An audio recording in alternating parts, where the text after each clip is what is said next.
केंद्रीय मंत्री अमेठी सांसद स्मृति ईरानी अपने आवास से जगदीशपुर विधानसभा के लिए हुई रवाना।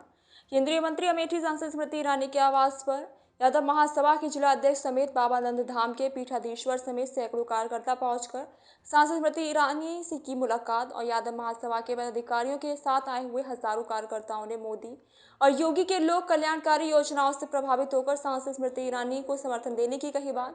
केंद्रीय मंत्री अमेठी सांसद स्मृति ईरानी ने कांग्रेस नेता राहुल गांधी पर जमकर साधा निशाना। केंद्रीय मंत्री अमेठी सांसद स्मृति ईरानी के आवास पर आयोजित पार्टी मिलन कार्यक्रम में पहुंचे यदुवंशी। दादा ने बहुत बड़ा आशीर्वाद दे दिया। यदुवंशियों की खासियत ये दादा, स्वयं गीता जी में लिखा है,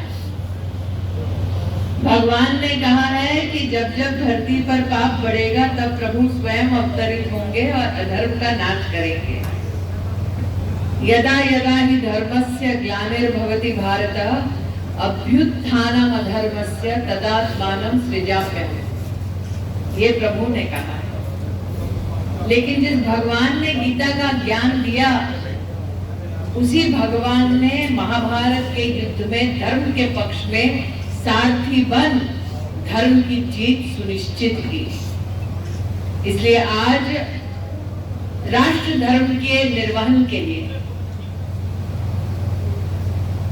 संकल्प ये लेकर हम सबको आगे बढ़ना है कि आपने मुझे 10 वर्ष दीदी की उपाधि में मुझसे सेवा ली, अपने परिवारों के मध्य में आप मुझे देखा, मुझे आपने समर्थन दिया, आशीर्वाद दिया, और इसी भावना के साथ दादा जो कह रहे हैं कौन सा महात्मा मिलेगा, दादा मेरे लिए सबसे बड़ी उपाधि ये है कि मैं दीदी हूँ और आप जैसे बड़ों का मैं आशीर्वाद पाती हूँ। क्योंकि सत्ता की लालसा जिसे होती है वो चुनाव हारने के बाद दादा काम नहीं करता। मैंने 14 में हारने के बाद भी ना अमेठी छोड़ी, ना अमेठी वालों को छोड़ा। लेकिन आज आप सबके मध्य में मैं 2-3 आग्रह करना चाहती हूँ। अमेठी में ऐसा कभी नहीं हुआ कि 5 सालों में 1,14,000 गरीबों के घर बने हों। इन 5 सालों में हमने वो बनाए हैं। अमेठी में कभी नहीं हुआ कि किसान को उसके बैंक के खाते में बिना मांगे 6,000 रुपया सालाना मिले। आज अमेठी में 4,20,000 किसानों को बैंक के खाते में मोदी सीधा पैसा दिलवाते हैं। ये कभी नहीं हुआ। अमेठी में पहले कभी नहीं हुआ कि मेडिकल कॉलेज बना हो। अमेठी में पहले कभी नहीं हुआ कि खाद की रैक उतरी हो। अमेठी में ऐसा कभी नहीं हुआ कि कृषि विज्ञान केंद्र खुला हो, सॉइल टेस्टिंग लैब खुली हो। अमेठी में पहले कभी ऐसा नहीं हुआ कि ट्रॉमा सेंटर बना हो।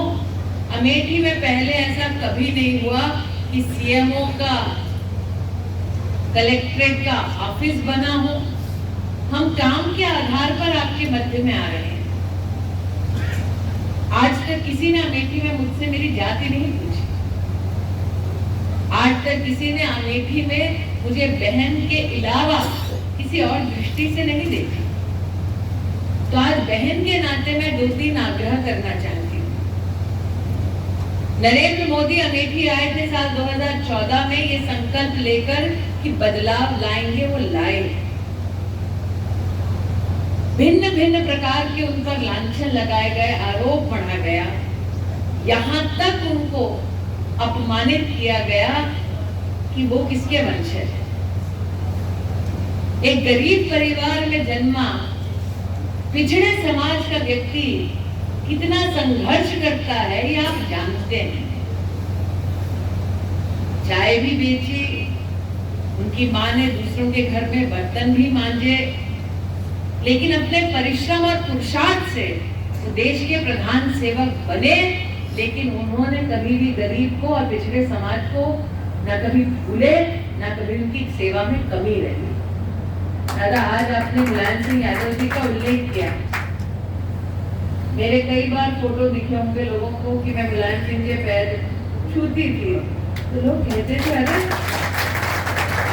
भाजपाई हैं, आप मुलायम जी के पैर क्यों छूती है? हमने कहा हमारे परिवार का संस्कार है कि बड़े हों तो उनके पाँव लगना चाहिए। लेकिन आज जितने लोग यहाँ उपस्थित हैं वो सोचिए, कांग्रेस की वर्षों वर्ष सरकार रही केंद्र में, लेकिन जब मोदी प्रधानमंत्री बने तब मुलायम सिंह जी को पद्म पुरस्कार मिला। कांग्रेस पार्टी ने वर्षों वर्ष समाजवादी पार्टी से समर्थन लिया, लेकिन पद्म पुरस्कार दिया मोदी ने, क्योंकि नरेंद्र मोदी ने कहा कि वो सबका साथ चाहते हैं, सबका सम्मान चाहते हैं, सबका विकास चाहते हैं। आपको वो भी याद होगा कि कांग्रेस की जब केंद्र में सरकार थी तो एक बड़ा भोज हुआ था, उसमें मुलायम सिंह जी को बैठने तक नहीं दिया गया। तो सही मायने में सभी समाजों का सम्मान किसने किया? उसने जो स्वयं गरीब के घर में जन्मा, जिसने आज अमेठी में 4 लाख परिवारों के लिए पहली बार शौचालय बनाया। अब आप सब तो जानते हैं मैं साधारण परिवार से हूँ, मेरी माता जी की तो कभी कोई सरकार नहीं चली देश के किसी भाग में, लेकिन जो अमेठी से सांसद रहे उनकी तो सरकारें थी। फिर ऐसा क्यों है कि 4 लाख परिवारों के पास शौचालय नहीं था? जो अमेठी से सांसद रहे उनकी तो सरकारें थी। फिर ऐसा क्यों है कि यहाँ पर कभी भी मेडिकल कॉलेज नहीं बना? अमेठी में जिनकी सत्ता थी उनकी तो केंद्र में भी प्रदेश में भी सरकार थी, फिर क्यों हमें बाईपास नहीं मिला? वो चाहते थे कि समाज जाति के नाम पर बटा रहे, वो चाहते थे कि समाज में लोग गरीब रहे, क्योंकि अगर गरीब रहेंगे तो ही उनके सामने हाथ फैलाएंगे। आज आप सबका यहाँ आना दादा ये बात असाधारण है, क्योंकि आपने जो आज अपने भाषण में कहा कि हम सब इस्तेमाल की चीज नहीं है। वो चुनाव लड़ते थे इस दम पर कि समुदाय के धर्म